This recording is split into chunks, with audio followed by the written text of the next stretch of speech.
design process from beginning to end was 4.5 years to completion. The initial phase would have been when we had the brief with the clients to go over what they wanted this whole project to complete as.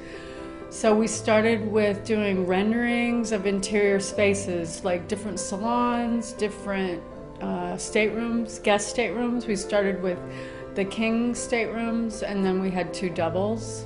So from the renderings, we got like a 3D idea of what they could see or feel the spaces to be. From beginning to end, it just was a continuous process that went on until they actually started installing the millwork. The other phase of that was interior furnishings, carpets, stonework, ceilings, you know, all the interior soft goods. So we had like multiple interior issues going on all at the same time. But we had to start from a concept and get to the end. And I feel like after 4.5 years, we've managed to achieve what we set out to do. The owners prefer a traditional classic style. At the same time, we don't want it to have the appearance of being stodgy. We want it to be a modern classic, which requires that not only do you have period details, but that you also have aspects in the design that make it exciting, that make spaces come alive, that they're not, they're timeless, but at the same time they're not static and they're not boring. They really are alive.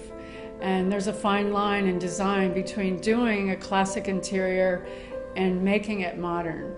And I feel like we have achieved that in this process.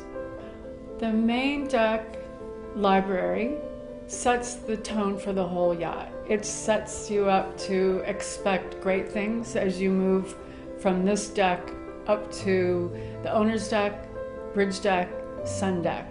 It's the most formal space, and yet as you go through the boat, you'll definitely see that this is not only a rich and wonderfully well put together yacht, but it also has a casualness about it. And it actually feels like a boat, a yacht that people can live in. As gracious and wonderful as it is with the fireplace and the grand piano, it's still, it exudes a great welcoming area. And I think that's the most important part of the boat. The dining salon is exceptional in the fact that you can reach it by either going to the port or the starboard side. We actually have placed the grand piano on the port side so that it sort of guides people to the space to the starboard.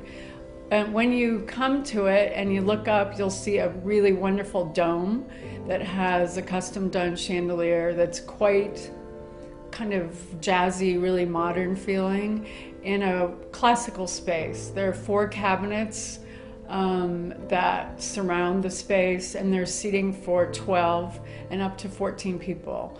The one thing that was achieved, not accidentally, is it has a parabolic effect in the dome that reflects sound, so that once you are actually speaking to someone and there are 12 or 14 people, you can actually hear them speak across the table without raising your voice. It's kind of a cool effect. The richness in the millwork and the general layout is similar to some of the previous cakewalks because the owners like the gracious spaces that this boat also has that the previous ones had. But the volume in this boat is so much more and so much greater. We had to address that. But at the same time, you want it to feel intimate, you want it to feel grand, you want it to feel special, like it's been around forever. People can come on here and feel like this is something quite rich and exceptional. And that's something that every one of their projects we've managed to do.